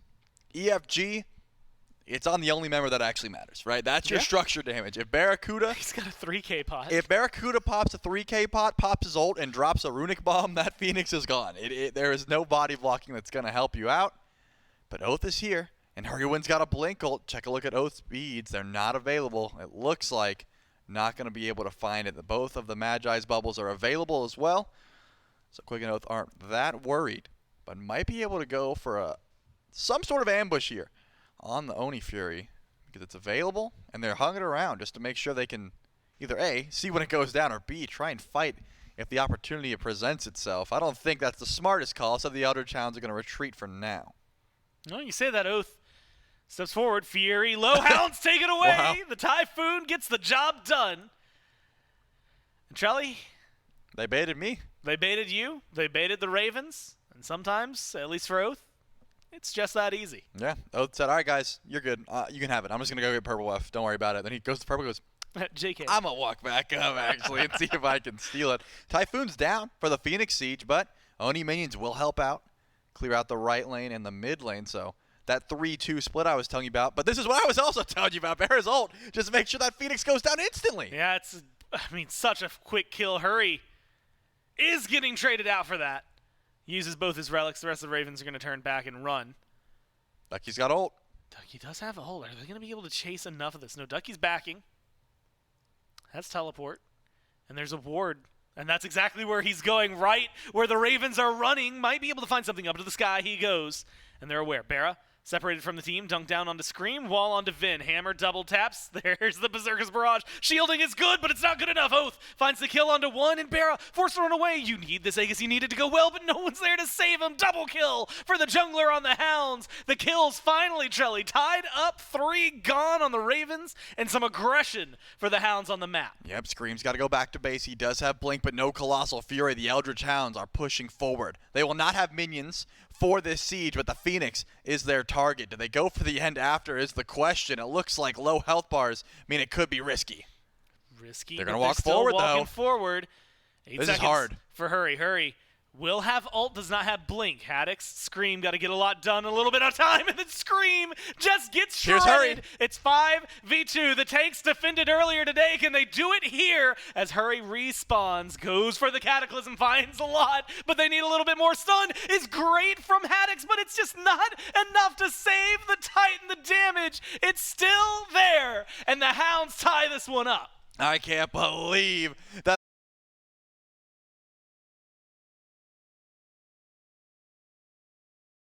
Ravens currently on top. Maybe the Hounds potentially giving us something to work with. And I'm excited, as always, to go through it with you, Trelly. And you, chat. And, of course, with Doug. Who's Chad? Yeah, you know other chats. Yep. Well, it's been a long day, Gore. I had to give you one. And in this case, I'm also excited. I think that Oath going to the set does show a level of confidence, like Myth was talking about. You don't go to the set unless you're pretty sure. Number one, it's got a good matchup, which it can do very well. Run down the duo lane. That's what it looks like to me. That's the reason this pick was grabbed.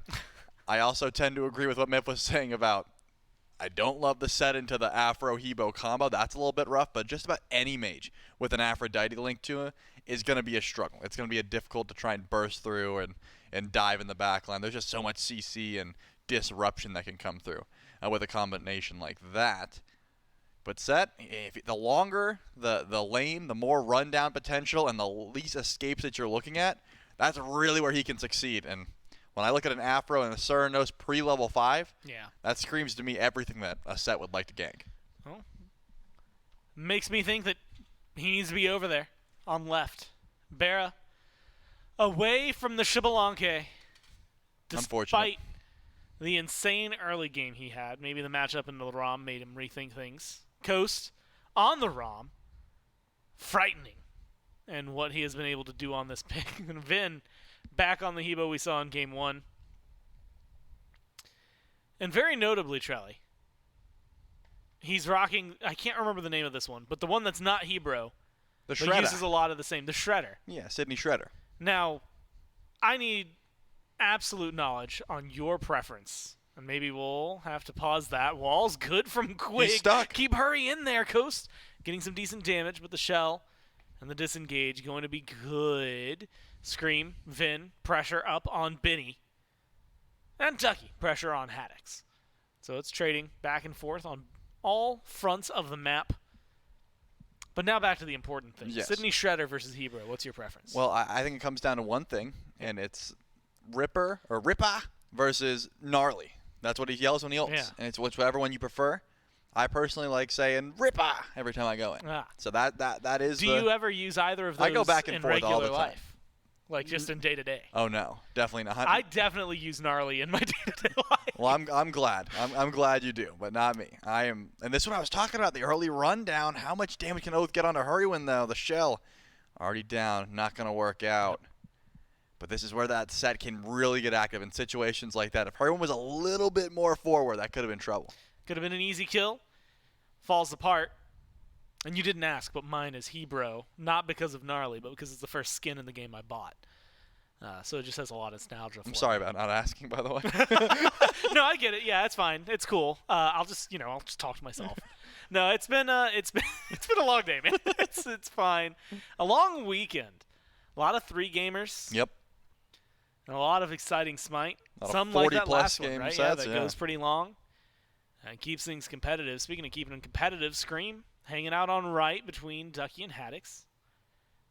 You have to imagine. Going to get spotted out here. Has some damage for Ducky. The Caltrip's not going to find anything here. Oath engaged and aggressive. Immediate damage onto Scream. Not able to find it. Knock up from Haddix. Good.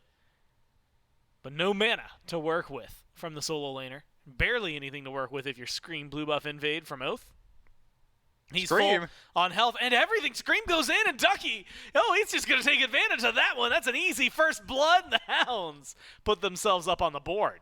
Well, either Scream thought A, Ducky didn't have enough mana for that, or B, was just caught out of position. Said, hey, I'll go pull the blue buff. And the Hounds said, no way, we're going to let that one go down for free. And that's one of the issues Tsukuyomi has. You have incredible amounts of damage, but no real movement. If you're in, you're in. And if you're out, you're not getting it. And that's the kind of the situation here. If you don't have your ultimate, that Piercing Moonlight, you're sort of just stuck where you lie. And Oath and Ducky were able to capitalize on that, grab a first blood over towards Ducky. And this Hercules is a problem. I assume a growing problem, because you'll be able to get plenty of farm with this Golden Blade completed, and then you can rotate in. You've got the teleport. There's a lot that this Hercules should be able to do. But one issue that I have with the Highland Ravens game number 1 was that they got a lead, and they weren't able to translate it to anything. They weren't able to look for these objectives.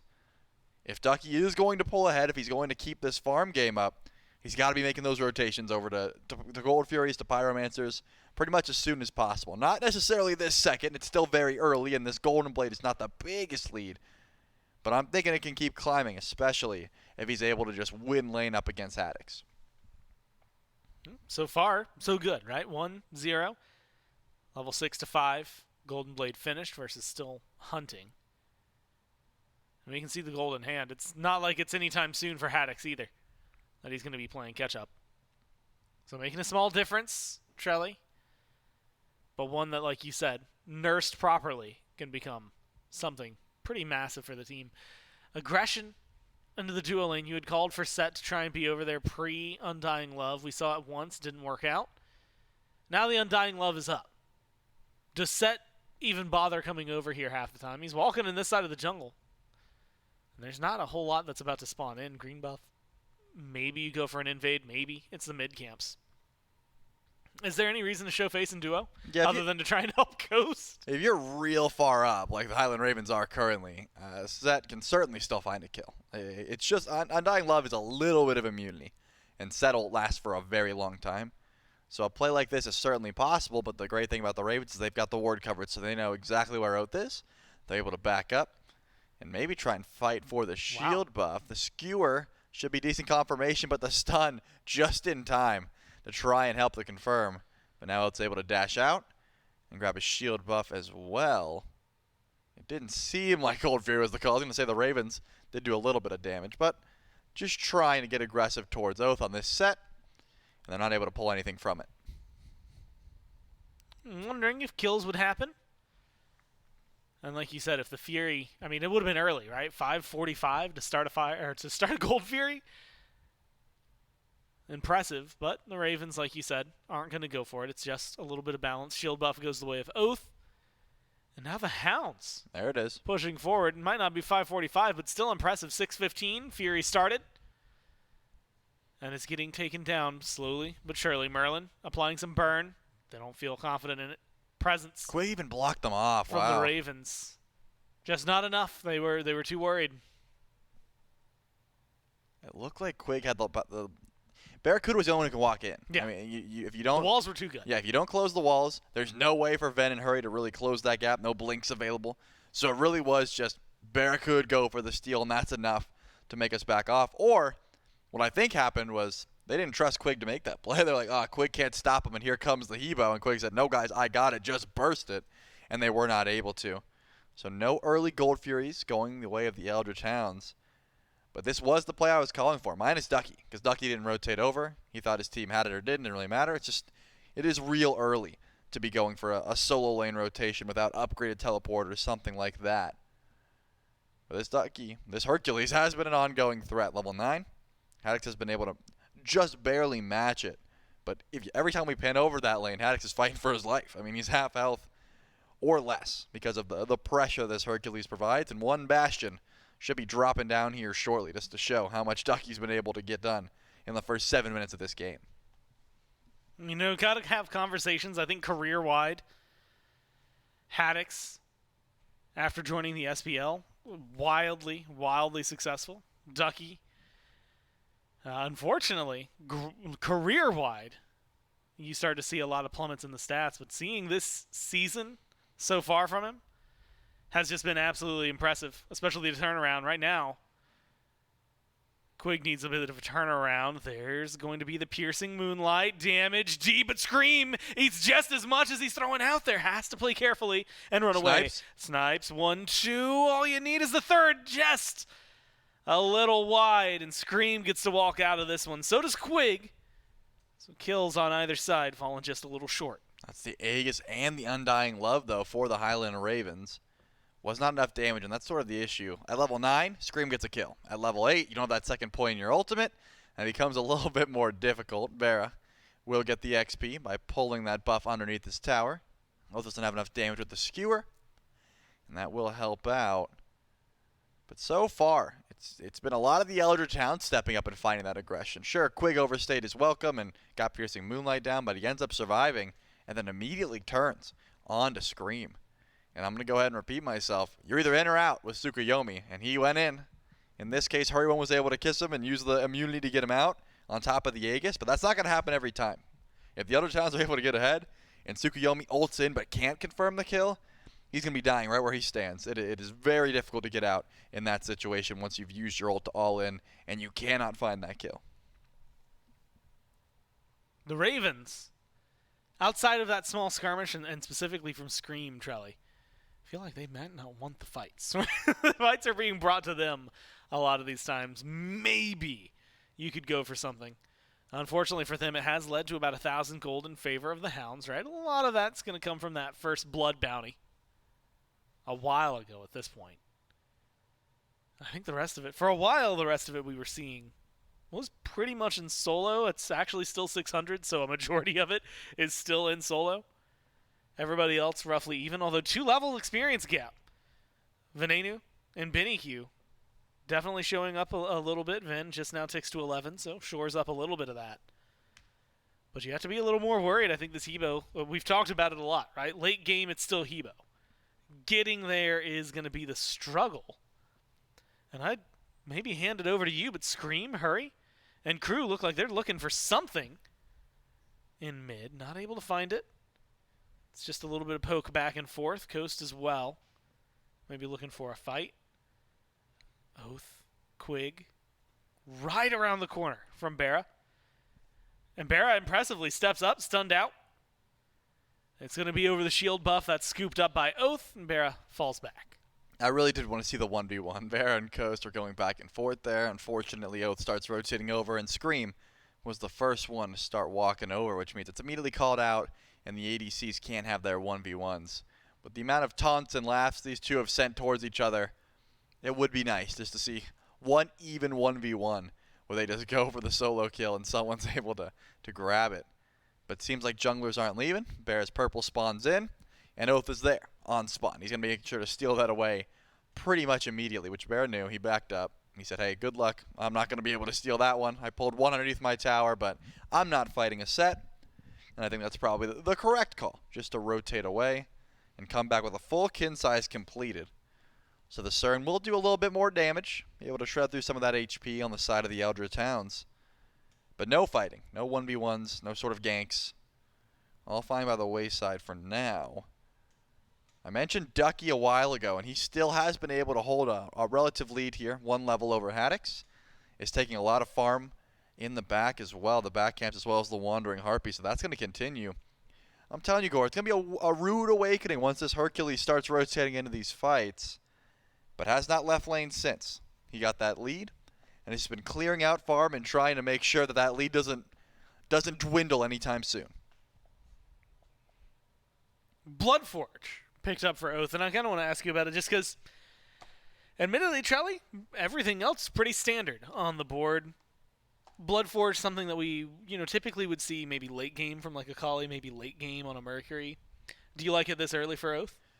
It's fine. I think Oath is planning on getting some kills and getting out with some low HP. That's usually the idea. The Bloodforge shield comes in clutch. Good power. It did get some nerfs, but the movement speed will start to help out despite that was nerfed. And the damage and the lifesteal still potent on a character like Set. You have to worry about anti-heal with Set because of the healing on his ultimate. And so far, anti-heal has not been prioritized by the Highland Ravens. And actually, some good damage. He's gone! Sometimes you just have the delete button. Scream ends up going in because of his ultimate.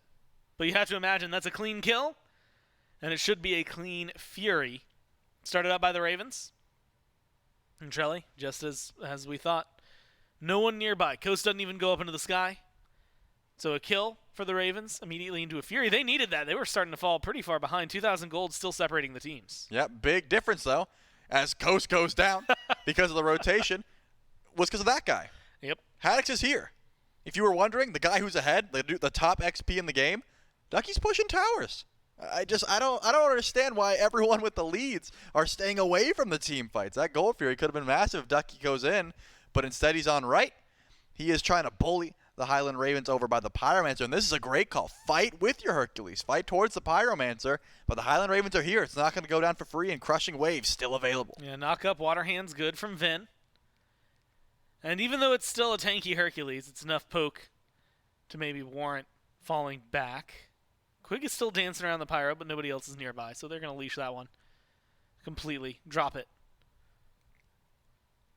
Barra goes for a deep invade onto experience camps, and Trelly, sometimes that's a big difference maker. What was 2,000 gold separating them with a kill onto Coast and that Fury. They've now closed that gap, and we're talking about 10s, 20s, 30s separating the two teams. Yep, and Haddix, he had to leave. He was gone for a while, so he sort of had to make his rotation worth if the Gold Fury wasn't enough. That's the reason they were able to kill Coast there. But Ducky still helped out his team. It wasn't like he was doing nothing. He was able to grab the tower. He didn't have his teleport. He couldn't follow Haddix, so he decided the smarter call is just to stay over in right lane. But I'm thinking, I don't know, 2 minutes prior, Ducky says, hey guys, I do have teleport. I'm ahead. I can make my presence known. Let's fight for this Fury. The other towns aren't worried, though. Like you said, still being able to stay ahead in a situation like that. The Pyromancer's the next big fight, and the solo laners don't have to walk very far to get to it. The only one not here is Oath. As the Highland Ravens pick it up, it's only Quig who's here. Terra's got to go for the steal, and he won't be able to find it. Ducky loops around the back, not able to find the knock-up. Root is good from Barra. Root is also good from Quig. Was thinking maybe the Hounds, maybe the Ravens want to look for a little more of the fight, 15.5 in. But Trelly, they don't. They go for the Pyro, as you had mentioned. They pick it up. Hurry now has that sitting in his consumables. They might find a little more, though. Quig has to play it careful. Crushing Wave comes through. They just need a little more damage. Vamana, Colossal Fury chasing them down. Snipes going the other way. The damage isn't good enough onto Vin until Oath shows up. Oath with a nice shot picks up one. And they're going to go mid for support. Start factoring in the Pyromancer. Ravens come out slightly ahead, but that is not the kind of kill trade you want to be making. No, it seemed like Ven was real confident, number one, the ult was going to kill, and number two, that it was necessary to find the kill on the Quig. Otherwise, you never ult in that aggressively on the Hebo. Good on Oath to be able to confirm that one, because the snipes from Coast were not enough to find a kill. But Oath did just dash in front of Haddix, so he might have to back up for the time being. Oni Fury still 45 seconds away, so it still will be a full 5v5 towards that objective if both teams want to step up. But the Eldritch Hounds should be feeling pretty good about that trade, as you said. Losing Quig, sure, it's a little bit rough, but getting Ven in trade, it's going to work out in your favor. And he lost his Aegis in the process. A little bit less safe to the burst on the side of the Eldritch Hounds, of which they have a bunch. The snipes from Coast, Benny Q, and Oath, and then of course, if Ducky gets to the backline, sometimes you just throw the boulder just because to half health and carry. And Ben would be a pretty good target for that. Doesn't have much sustain unless Hurrywind is around to help him get a little bit of extra healing. Dangerous game for both of these teams, right? You go too far in, feels like the pick potential on either side is insane. Oni Fury spawns in, and immediately we see everybody on the map rushing towards the left-hand side, pulled by the Hounds. The burn is there. Hurry, Barra, they walk back to lane. They're giving it up. Ducky is going to be spotted on this ward, but the Fury goes without contest. And like you said, the Ravens just going to clear that one out. Oni Waves now spawning across all three lanes. They knew it was coming. Pinging out. They had the timer. They decide against it. The Oni Fury goes down. Now the Highland Ravens have to worry about those minions. And Barracuda's not over and left, so that enhanced wave is going to push a bit and take away some of the farm. As we do see a bit of a grouping towards mid lane, but again, the objectives aren't here. It's not like the Highland Ravens are going to go for a pull onto Fire Giant. Unless they feel confident, number one, they can burst, or number two, they can win the fight after. But still, the grouping will succeed. I'm thinking the Eldritch Hounds aren't going to be the ones pulling it. They've got plenty of farm to grab. You usually want to just send your jungler over to left lane and hit level 20. The issue, however, is Scream does not have that luxury. Oath is one of the fastest characters in the game. He's got so much mobility. He's got the regen, the slow immunity. This set is hard to catch out over in left lane, whereas if you catch Scream in left lane, that is an easy kill. There is no way Tsukuyomi's going to get out in time. So you lose a little bit of that split push possibility, and it's actually Haddix who gets sent over to left. He's the only guy that can clear out these waves effectively and won't get caught out for free. So Scream's going to be a little bit behind here. Level 15, 2 levels down, and he can't just walk over to a lane and find free farm, at least anytime soon. I thought they were going for a little bit more of a pincer. Vin and Hurry were walking about the same rate as Haddix towards where Oath was. It looked like they were just going to triangulate in on him. Maybe collapse for a kill. Instead, it was a green buff, which is way less interesting overall, especially 19 minutes into the game. Trelly 1,400 ish gold separating them. In fact, even less as we start to see camps cleared out by the Ravens. 20 minutes into a game like this, when you haven't gotten to see maybe a full fight, it always makes me a little nervous, right? Benny's going to do a little more damage. Now with the Divine Ruin finish, Vin is going to do a little more damage. I think since the last time they fought, Oath has Crusher now, Scream has the Brawlers. Like, it feels like everybody's getting power spikes that when you go into 20 minutes without the full 5-on-5, hell, even without 3-on-3s, you don't have the damage you don't know what to expect. Yep, you don't have the damage check, and I think that is a big difference. Quig has been able to tank some of these water spouts from Ven, but he gets a big power spike, and then Ven starts hitting a bit harder, and Quig realizes, oh, I got to back up if I ever get close to Ven. And that's exactly what happens. Quig takes half of his HP, heads on back to base, and the Highland Ravens can siege forward. They catch out Ducky, who is not going to take damage the way that Quig is, because it's a 6-level difference between Ducky and Quig. This Hercules, as I've said, is a threat, an ever-present one. It doesn't seem like they're going to be able to shred through that health bar anytime soon. He's got the upgraded Sunder, and he does plenty of damage. But in situations like this, when the Highland Ravens are too scared to pull fire, which they should be, they're behind, Oath always does this. If you watch the other Towns games, Oath is not with the team. He goes and tries to get level 20, and he goes to the left side of the map and says, hey, next time you see me, I will have an upgraded starter item, a full 4-slot, which Scream cannot match, and I'm going to do a lot more damage. It's the Brawler's Beatstick that he was able to farm for. And that's a big difference. Once again, the safety of your jungler, the speed at which you farm, becomes massive in a situation like this where Scream sits around level 16 and goes, yeah, I'd love to AFK and get that farm and hit level 20. I just don't have the luxury. I'm not safe enough. The Highland Ravens have 2 chances. Do they run around or do they make the pull? There's 2 over and left, and they're going to make the pull. Yeah, they have the Fire Giant on their side. You mentioned the level difference, 3 in the jungle, 2 in mid, 2 in support, but in favor of Hurrywind. Crushing Wave. Fire Giant's getting low. Crushing Wave's going to need to be there. Ravens get themselves the Fire Giant boulder a little too late, but the snipes, they're so good from Coast. They catch Scream on the back. Now Hurry trying to run away alongside his team. Haddix, polymorph for a little bit, gets the Colossal Fury, and is able to walk away from this one. 4 maintain the Fire Giant Trelly. The Ravens get a proactive play. I might just keep them in this game. Yep. Beautiful call. You can see they finally caught on and said, wait. You're only saying that because you called for it. Well, I'm just saying because Oath has been over on left for half an hour. You're just letting him fast track to 20. Scream's never going to be able to match that, so you have to do something. And they said, hey, we're going to do something. Yeah. We're going to go in for this Fire Giant. We get it on 4, and that's good enough.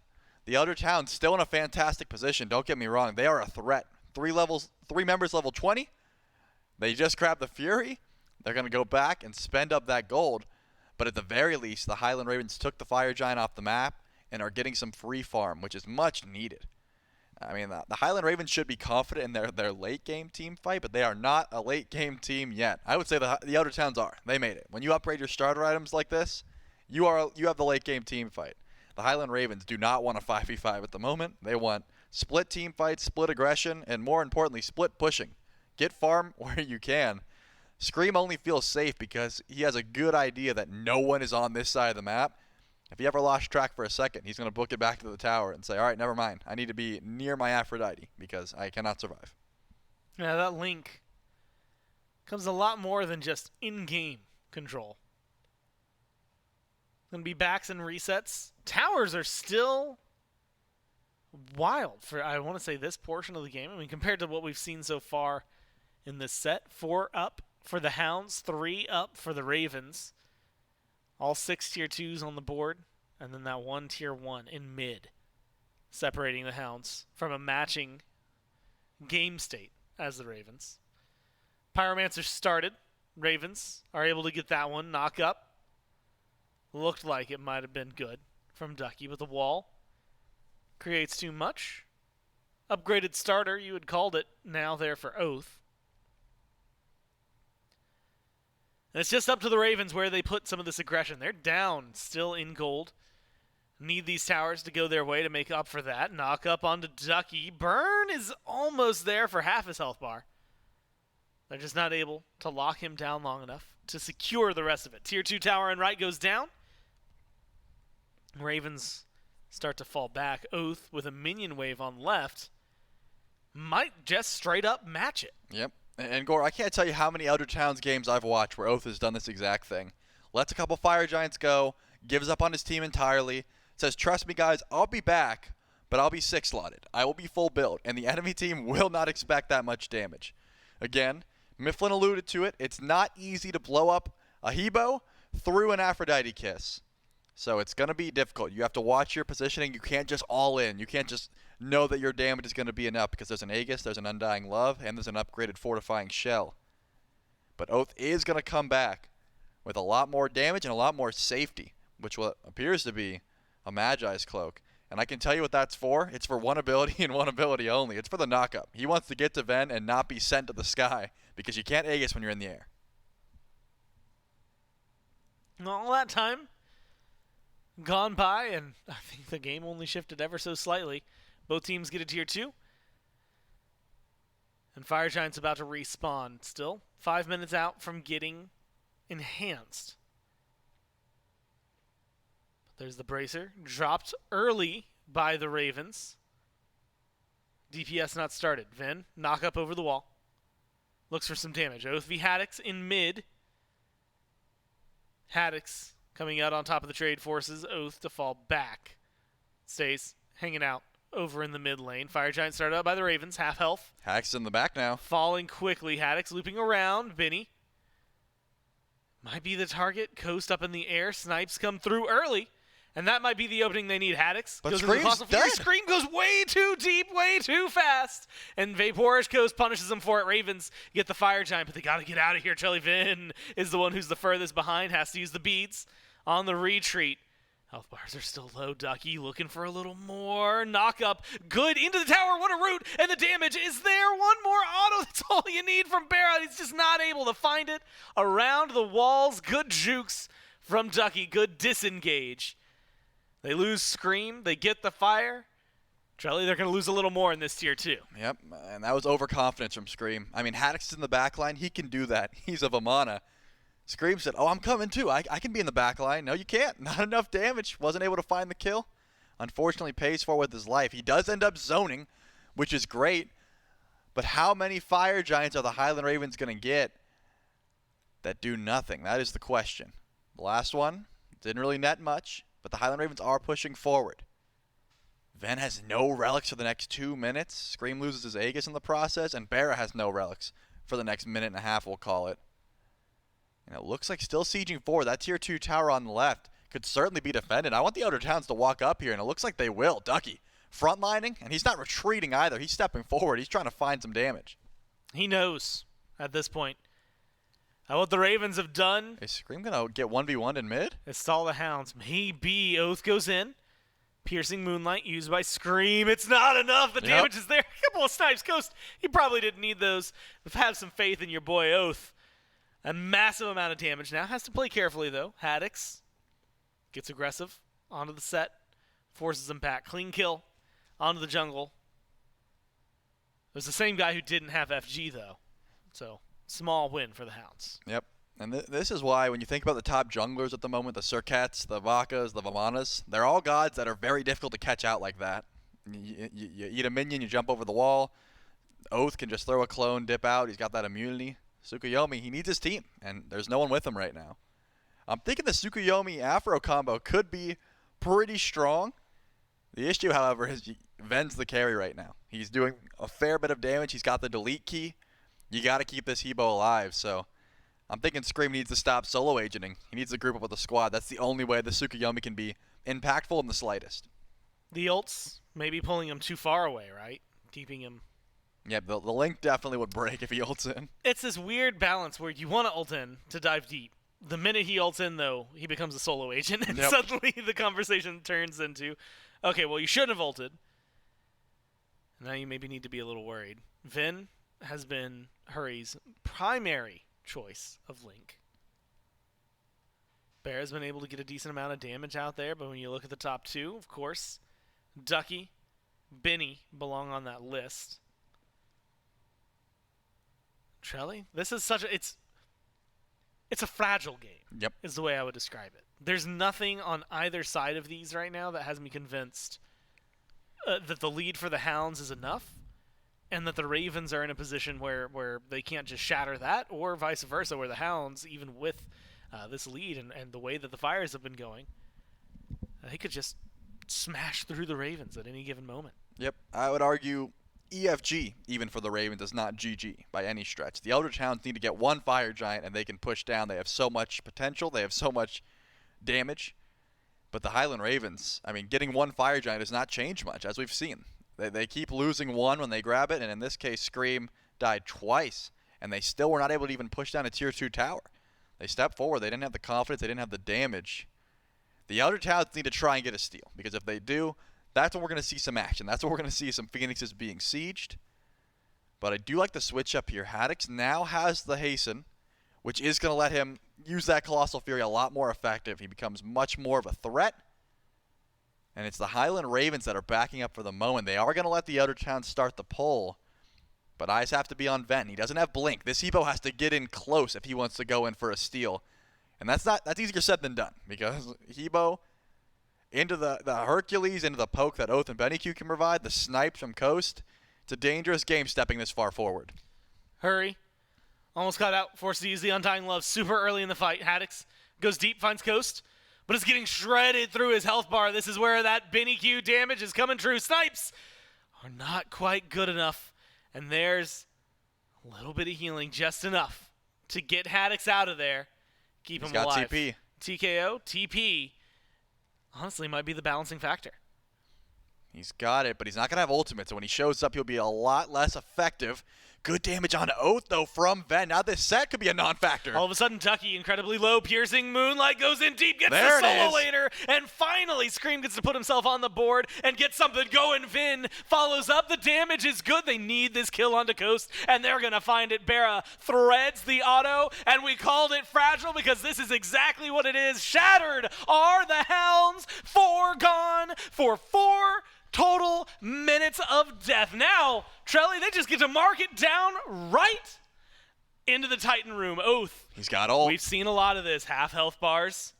What can he do? He goes in deep. He's got the damage. Knockup's good in the knockup. It's exactly what they need. The Ravens go from 3 kills to 8, and they close out this set 2-1. Turns out all they needed was one impactful ultimate from Scream, and the Eldritch Hounds using a lot of their damage onto a Vamana that makes it out at 1 HP. If Haddix dies there, we may be talking about a completely different end call, but because he was able to make it out with the Colossal Fury, because he was able to juke just enough damage and teleport back in, and of course, I think Ven finding Oath before the fight began and just getting him to 20% HP, huge. That was enough to make the Ravens say, yeah, let's go in. Scream, go ahead, ult it. We're diving to the backline for real this time.